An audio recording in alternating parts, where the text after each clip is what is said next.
Hi, I'm Anne. At 60, I've got more fire in me than most people half my age. That's what happens when you raise two kids on your own after losing your husband young. You either get tough or you get trampled. Grandma, look what I made. Emma races toward me, pigtails bouncing, waving a drawing of what appears to be a lopsided cat. Well now, isn't that the most beautiful cat I've ever seen? I pull my 10-year-old granddaughter into a hug, breathing in the scent of strawberry shampoo. It's not a cat, it's a horse. She giggles, nestling against me. Even better, I've always wanted a purple horse. From the kitchen, my daughter Sarah calls out, "Mom, can you check if that casserole is done? My timer's broken." This is our Friday night ritual dinner at my place with Sarah and Emma. These moments have become even more precious since Sarah's diagnosis last month. Lupus. The word still makes my stomach clench. "How are you feeling today, honey?" I ask, joining her in the kitchen. "Good days and bad days, you know how it is." She tucks a strand of hair behind her ear, the gesture revealing how thin her wrists have become. "Doctor says I need to take it easy for a while. Might need some help with Emma on my treatment days." "That's what family's for." I squeeze her shoulder. "We'll figure it out together." The doorbell rings, announcing the arrival of my son James and his wife Melissa. Once upon a time, they were regulars at these dinners too. Lately, though, their appearances have become rare as unicorn sightings. "Uncle James!" Emma shrieks, launching herself at him. "Hey, Squirt!" He scoops her up, his smile genuine. At least that hasn't changed. Melissa air kisses my cheek, her designer perfume overwhelming. The place looks cozy. I bite my tongue. My modest home has been cozy for 30 years, through birthdays, Christmases, and every milestone in between. Dinner starts pleasantly enough. Sarah asks James about his promotion. Emma chatters about school, but I notice Melissa checking her watch every 5 minutes, barely touching her food. When Sarah excuses herself to take medication, Melissa leans toward James, unaware I'm returning from the kitchen. "How much longer do we have to stay? Figured I'd never see her again after last time. She looks terrible." My blood runs cold. James just stares at his plate, saying nothing, defending neither his sister nor his niece who adores him. I set down the dessert plates with enough force to make everyone jump. "Everything okay, Mom?" James asks, finally finding his voice. "Just peachy." The word comes out sharper than I intended. I watch Melissa's smug expression, James's discomfort, and think about Sarah battling her illness while raising Emma alone. This isn't just about a thoughtless comment. It's about the slow erosion of our family, the way Melissa has gradually pulled James away, the birthdays missed, the calls unreturned. As I serve apple pie, I make a decision. I've spent my life building this family. I'm not about to watch it fall apart now. Someone needs to put them back in their place. And clearly, that someone is going to be me. The coffee shop buzzed with morning chatter as I waited for Diane. We'd been friends since our kids were in diapers, and if anyone would understand my frustration, it was her. "You look like you've been sucking lemons all morning." Diane slid into the seat across from me, her bracelets jingling. "I wish it was just lemons. You won't believe what Melissa said at dinner last night." I recounted the whole ugly scene. Melissa's comment, James's silence, Sarah's obliviousness to it all. That girl's always been a piece of work. Diane stirred her latte vigorously. "Remember your birthday last year? How could I forget? James and Melissa had promised to come, then canceled last minute because Melissa suddenly had migraine. Yet somehow, she felt well enough to post pictures from a wine tasting that same evening. And Christmas before that," I added. "James showed up alone because Melissa had a family emergency, which turned out to be a spa weekend with her sisters." "It's a pattern, Anne. She's been cutting him off from you all inch by inch." I sighed, remembering more incidents. James missing Sarah's art show, the family reunion where Melissa spent the entire time on her phone, the gradual decline in calls and visits. Thing is, it's not just us she's isolating him from. It's like she's rewriting family history. "What do you mean?" "Last week, I ran into Carol. You know, from James's old soccer team. She acted weird, asked how Sarah was doing with her drinking problem." I leaned forward. "Sarah doesn't drink. not with her medications. When I asked where she heard that garbage, she said Melissa had mentioned it at their book club. Diane's eyes widened. She's spreading rumors about your daughter? Apparently, and God knows what else she's saying. No wonder James has been distant. Who knows what lies she's feeding him about us? I pulled out my phone, scrolling through photos of happier times. James with his arm around Sarah at her college graduation. Both of them building sandcastles with Emma at the beach last summer. I'm not letting her destroy this family. I need to document what's happening. Like what? Carry around a tape recorder? Diane chuckled. Not exactly, but close. I'm going to start keeping records. Screenshots, recordings, if legal, dates, and times of incidents. I need concrete proof to show James what's happening. And then what? I'm hosting a dinner next Saturday. Everyone's coming. Family, close friends. I'll have my evidence ready. Diane looked concerned. Won't that just cause a scene? Maybe that's what needs to happen. Sometimes things need to get messy before they can get fixed. The following week flew by as I gathered my evidence. I discovered Melissa had told our neighbor that Sarah was milking her condition for attention. I found old texts where James had initially agreed to help with Sarah's medical appointments, followed by cancellation messages clearly influenced by Melissa.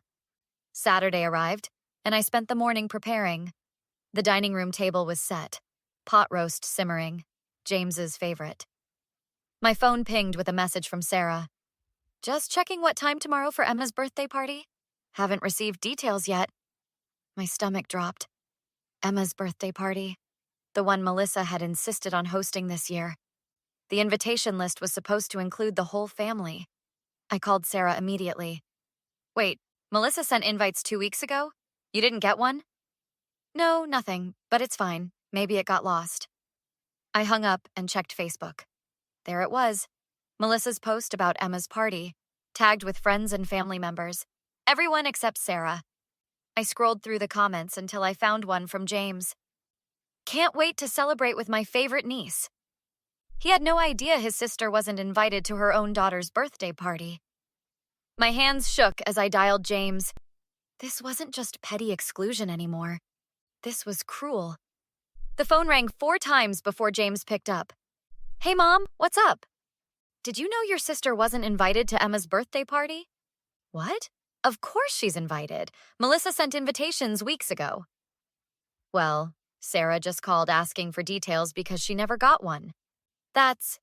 There must be some mistake.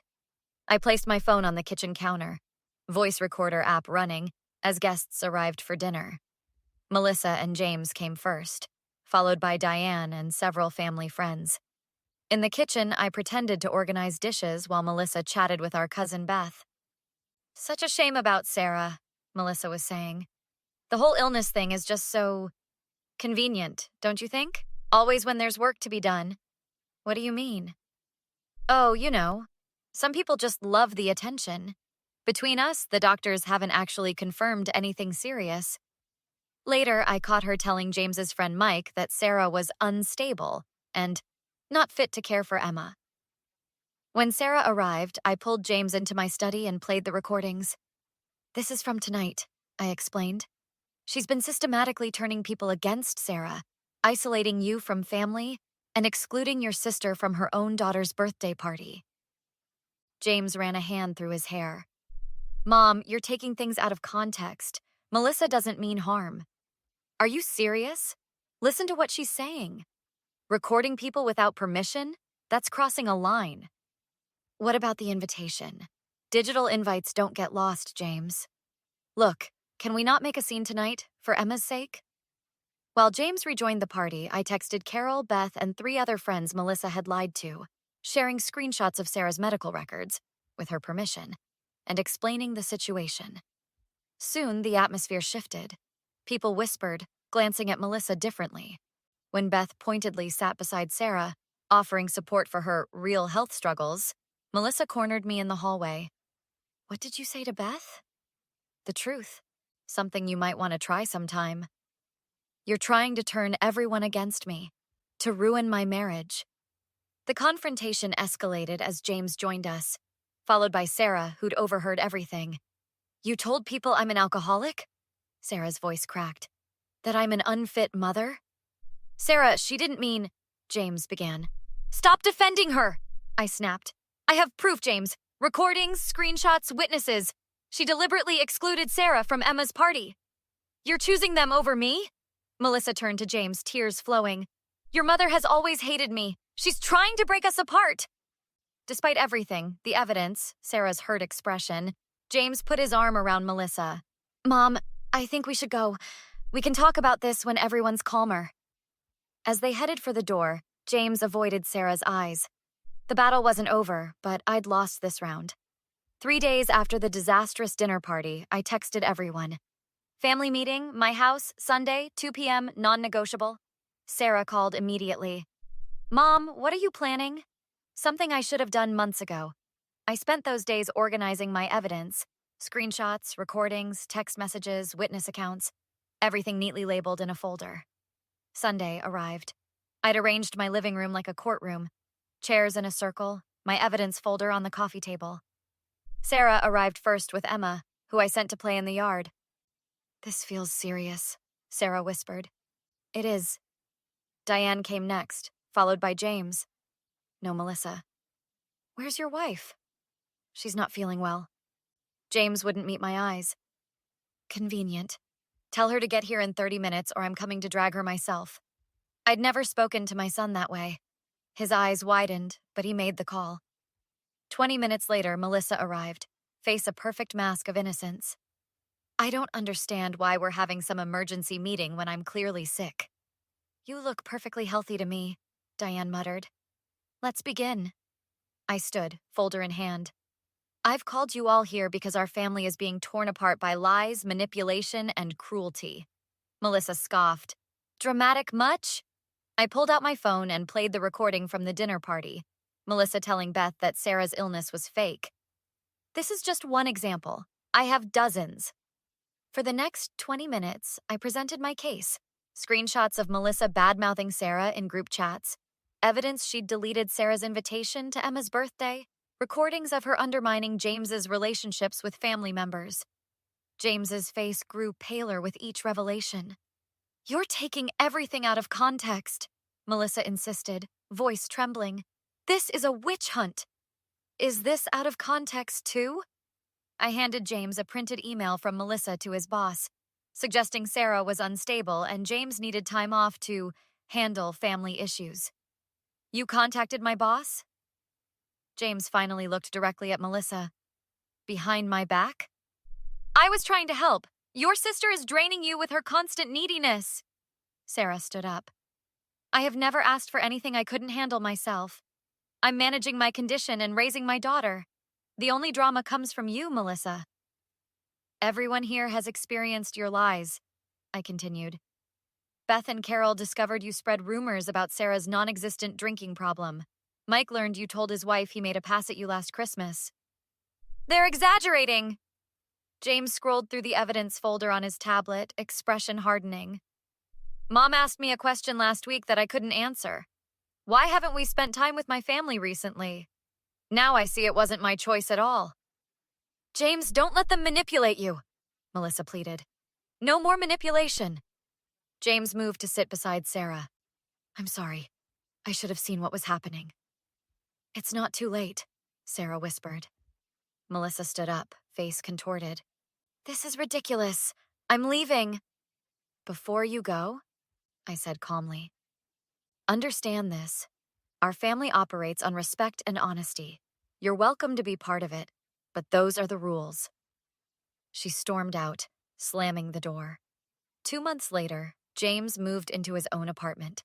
He drives Sarah to treatments twice a week and never misses Emma's dance recitals. Melissa filed for divorce, claiming we poisoned James against her. But her friends have slowly distanced themselves as they've discovered her lies. At Sunday dinner, now a regular tradition again, James raised his glass. "To Mom, who taught me that sometimes love means fighting for your family." I smiled, watching my children laugh together.